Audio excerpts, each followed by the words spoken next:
جعل اللہ صیامہ فریضہ، اللہ نے اس مہینے کے دن کے روزوں کو فرض فرمایا، وقیام لیلہ تطوعا، اور اس مہینے کی رات کے قیام کو نفل فرمایا۔ اب دیکھیں اس ماہ کی خاص دو عبادتیں، دن کا روزہ اور رات کا قیام۔ معلوم ہوا کہ رمضان کا قیام اس مہینے کی خاص عبادت یہ الگ ہے، سال بھر کا معمول کا رات کا قیام نہیں جسے تہجد کہتے ہیں۔ لہذا رمضان میں تہجد بھی ہے، تراویح بھی ہے، تراویح الگ ہے اور تہجد الگ ہے۔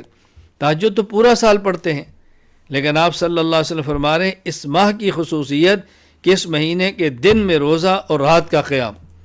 باقی پورے سال میں تو ایسا نہیں کہ دن کو روزہ اور رات کا قیام۔ معلوم ہوا جس طرح اس ماہ کی خصوصیت پورے مہینے کا روزہ ہے، اس ماہ کی خصوصیت پوری رات کا مستقل قیام ہے، اس کو تراویح کہا جاتا ہے۔